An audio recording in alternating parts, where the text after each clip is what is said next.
Today, I'd like to talk about collective intelligence, which is the ability of a group to perform better than any individual member could on their own. It's often described as the wisdom of the crowds. This phenomenon has been studied by scientists for centuries. One of the earliest examples is the work of Francis Galton in the 19th century. Galton was interested in the question of how human intelligence is inherited. He conducted a number of experiments, including one in which he asked people to guess the weight of an ox. The average guess was very close to the actual weight, but even though no individual had guessed exactly, this led Galton to conclude that the collective intelligence of a group can be greater than the intelligence of any individual member. Since Galton's time, there have been many other studies on collective intelligence. These studies have shown that groups can outperform individuals on a wide variety of tasks, including problem solving, decision making, and creativity. There are three important factors that contribute to collective intelligence. Diversity, groups with a wide range of backgrounds, experiences, and perspectives are more likely to be intelligent than groups that are more homogeneous. And there are also communication and collaboration. So first, I'm going to define what is emotional intelligence. First, a person that possesses emotional intelligence is someone that have the three personality traits there: empathy, sincerity, and honesty. Secondly, this person understand and manage their emotions. They use emotional information to guide thoughts and behaviors. And then in relation with the other people of a group, for example, they are capable of empathizing with others and understanding their emotional state. Finally, I'm going to explain the four pillars of emotional intelligence. First, self-awareness, self-regulation, social awareness, and relationship management. Then there is the relation between emotional intelligence and collective intelligence that we can see with this image. We can see that both are linked with initiation, participation, performance, and loyalty. This emotional intelligence equips the group to manage conflicts effectively, enhancing problem solving abilities and overall performance. Overall, collective emotional intelligence creates a supportive, collaborative environment where individuals thrive and remain dedicated to the group's objectives. All right, so now I'm gonna make a point on the current situation of group intelligence. So we can start by considering the group intelligence in a corporate context, and in this context, it's absolutely not homogeneous in the extent that in the big groups we have all evolved during our first semester internship. We just noted that there are a lack of rigorous methods to apply the group intelligence. And the second point that explains this lack of success and results is the fact that there are not enough tools that are leveraged to do that. I mean that the only methods that are applied currently is making meetings, working in open spaces, and there is no for instance, use of Google Drive softwares, project management softwares. But that's something we can find a bit more in the most modern companies as startups, where the mindset is definitely different, and where group intelligence is quite more spread. And the last point we could also raise out of the corporate context is about, for instance, the crowdfunding websites. A good example is Wikipedia. There is a great group intelligence, and that's pretty successful. And the last point will be the scientific research. There are a lot of international research that are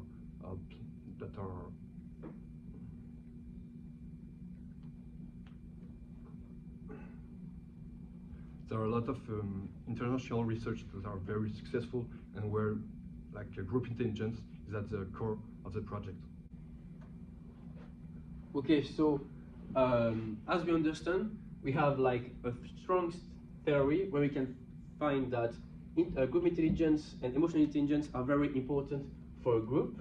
And so, but in the reality, it's not very functioning. Like we see that people, they want to have a huge collective intelligence, but it is not the case. So our postulate is that people have a wrong perception of what is truly emotional intelligence. As Thomas said, emotional intelligence is like empathy, compassion, to be able to be at the place of the other.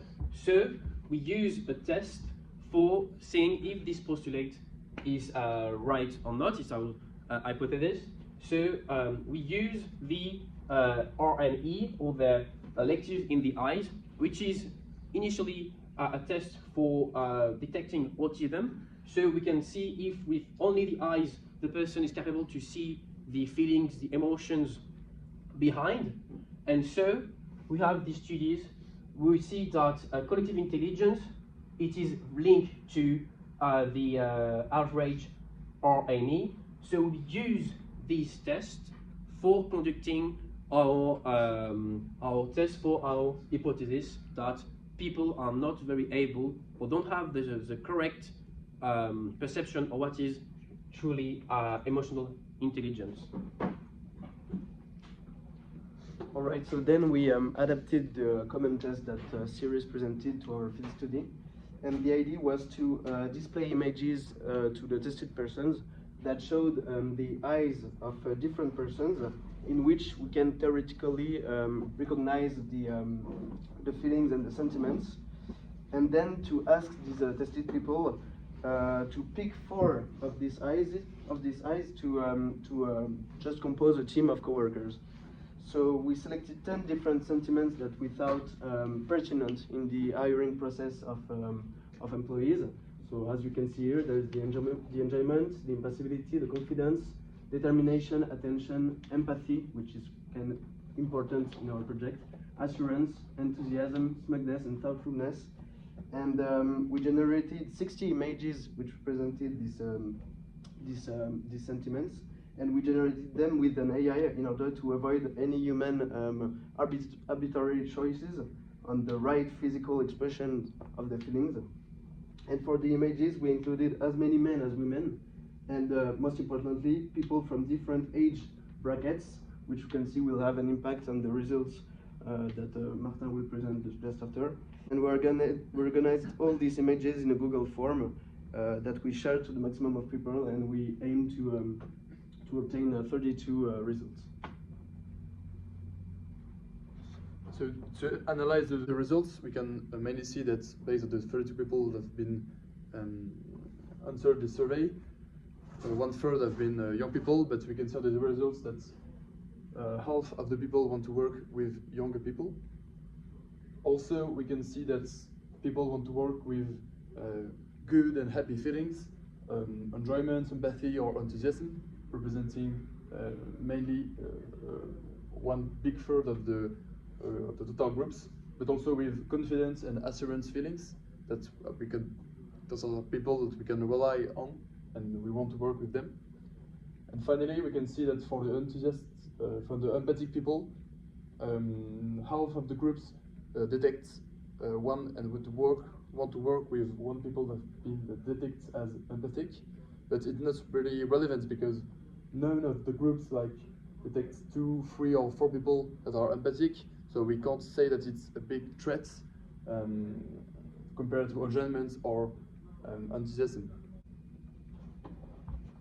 So at the end, we know that our studies are not perfect, and there is a lot of limits to our work, as a lot of issues or biases can interfere with our studies, and I'm going to talk about a few of them. And the first one that I'll talk about is reactivity, as participants in our studies may behave different as they know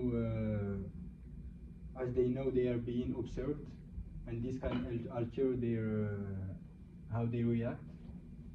Also, the size of the sample or the size of the study can have a lot of impact on the results that we have at the end. And also in terms of diversity, for example, age, sex, or social groups of our participants, can lead to completely diverse results. Also, different biases that can impact our results are for example, selection bias or volunteerism, that says that people that want to participate in this type of social experiments tend to react differently than people who are not interested in this type of problematics, and which may differ from the general population. So it's a biases that impact our results.